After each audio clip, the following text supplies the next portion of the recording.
A very good afternoon to our dear students. On behalf of our NTCC High School family, we welcome you to the online class. This is Regina Victor Joseph, your subject teacher for English. Instructions: use earphone or headphone for better learning purpose. Sit in a quiet place. Keep all study materials at reach. Keep a notebook, pencil, and eraser handy. Read the lesson loudly as guided by the teacher. You may pause the video to note down important points.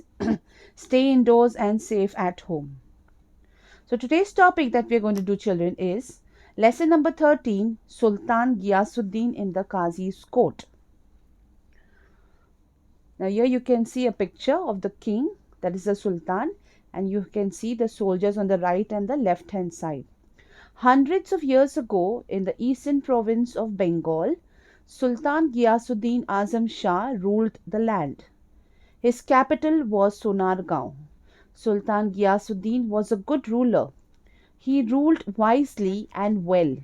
He respected men of learning. He had a deep regard for law.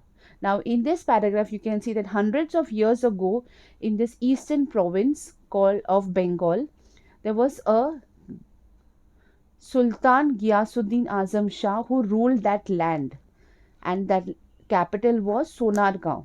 So Sultan Ghiyasuddin was a good ruler. Now, what is the signs of a good ruler? Means that person has to be very wise and he has to be well mannered. And he also respected men who used to do the same things. And whereas it comes to law, he had a deep regard for law. One day, while the Sultan was practicing with his bow and arrow, he accidentally wounded the only son of a poor widow. The wounded boy did not survive. Weeping and wailing, the poor widow went to the Qazi and told him what had happened. The Qazi was an honest and upright man. He sent an officer to summon the Sultan to his court. When the officer reached the place, the guards stopped him and inquired about his business. When they learned that he had come to serve a summons on the Sultan, they were shocked. They refused to let him go inside the palace. So here you see in the second paragraph, and you can see the picture over here that there's a man who's holding the bow and arrow, and beneath that you can see the Qazi, and there is a lady. She's a widow. So one day when Sultan was practicing with his bow and arrow, he accidentally, not deliberately, by mistake, accident, he wounded the only son of this poor widow. Now the poor boy, he did not survive, means he died. Weeping and wailing means he was crying a lot because he was the only son for that mother. So she went to the Qazi and told him that what had happened. Then the Qazi was very honest, and he had a lot of respect for law as well. So he sent an officer to summon the Sultan to his court. So when the officer reached the palace, the guards were outside and they asked, "What work you have with our Sultan?" So we have come to give him the summons. So the guards stopped him and they did not allow him to go inside the palace. Meanings. What is the meaning of wailing, children? Wailing means crying and sobbing long and loudly.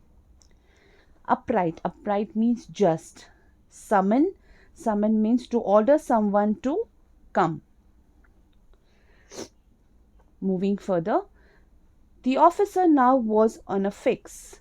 The guards did not allow him to enter the palace, but he knew that he could not return without serving the summons.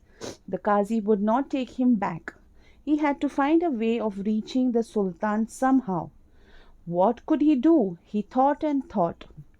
At last he began to sound the azan, the call for prayer, loudly, just outside the palace. It was not yet the time for prayer. When the Sultan heard the loud, untimely call, he was greatly surprised. He ordered that the man giving the call should be brought him before him immediately.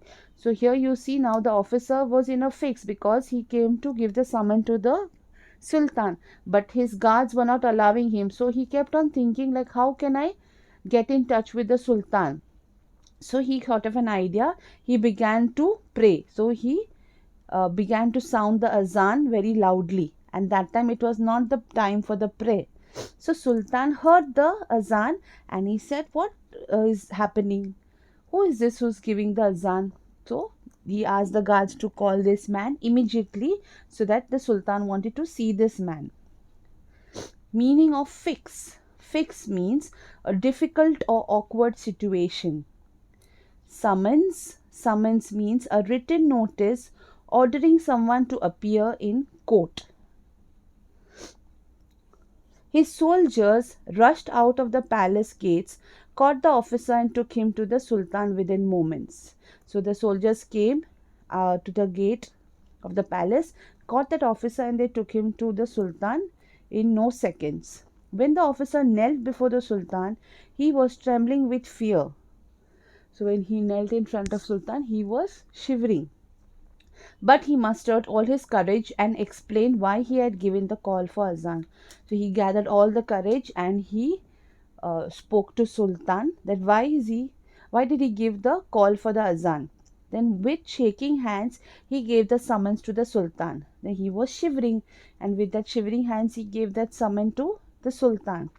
Sultan Ghiyasuddin took it without making any comment. Now Sultan took the summons without saying a single word. He read the summons and told the officer to go back to the Qazi. He announced that he would appear in the Qazi's court the next day. Sultan told the officer, "You may leave now and you can tell your Qazi that I will be present in the court the next day." The next morning, the Sultan got ready to appear before the Qazi. He hid a sharp sword in his robe and set out. Now the Sultan next morning got ready and appeared before the Qazi, and he also hid a sharp sword in his robe and set out. The courtroom was packed with people. Everyone was eager to see what would have happened. The Qazi entered and took his place on the high seat of honor. In a little while, Sultan Ghiyasuddin entered the courtroom. Everyone stood up to show respect to the Sultan, but the Qazi did not get up. The Sultan stood in the docks and the trial began. The widow presented her complaint. The Qazi took note of all the evidence and in a grave voice addressed the Sultan. Meaning of docks: an enclosed space in a court of law for the accused person. Okay, you can see in movies and serials they show the court, and then there is a box where the person who is asked questions, they stand in that box. That is called the docks. "You are guilty of causing the death of the only son of this poor widow. According to the law," sorry,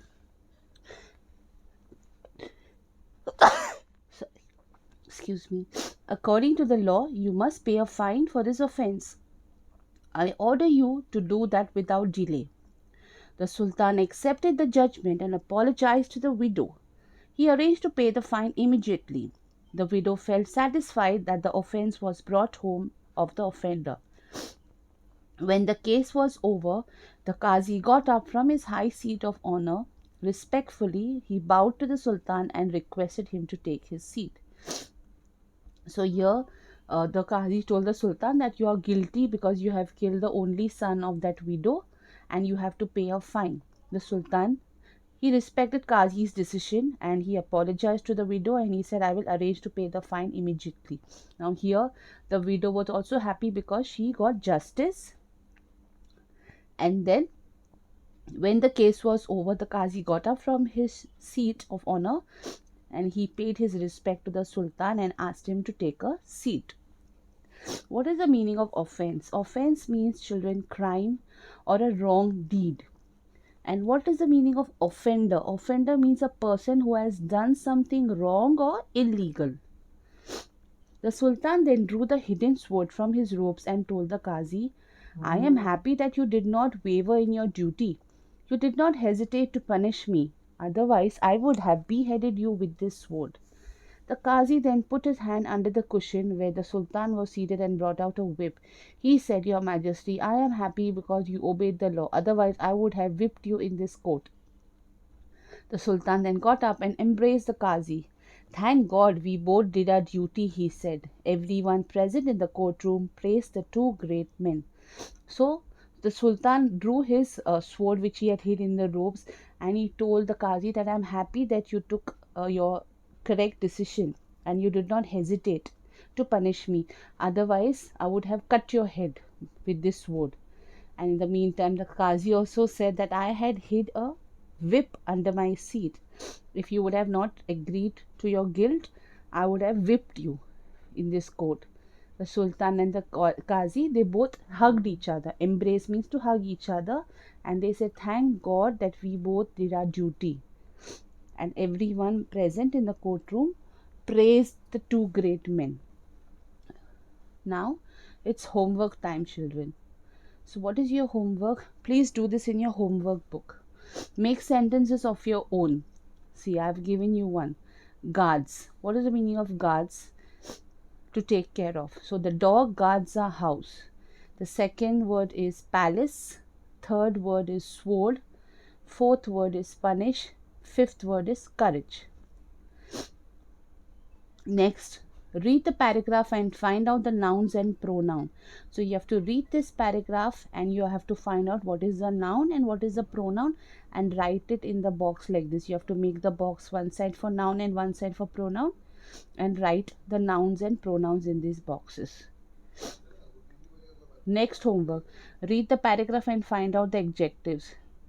So you have to read this paragraph and you have to find out the adjectives. Okay. I have given you also the project on adjectives based only. So by now you know what are adjectives. And the upcoming topic that we will be doing, children, is lesson number 16, No Formalities, Please, part 1. Till then, take care. God bless you and stay safe.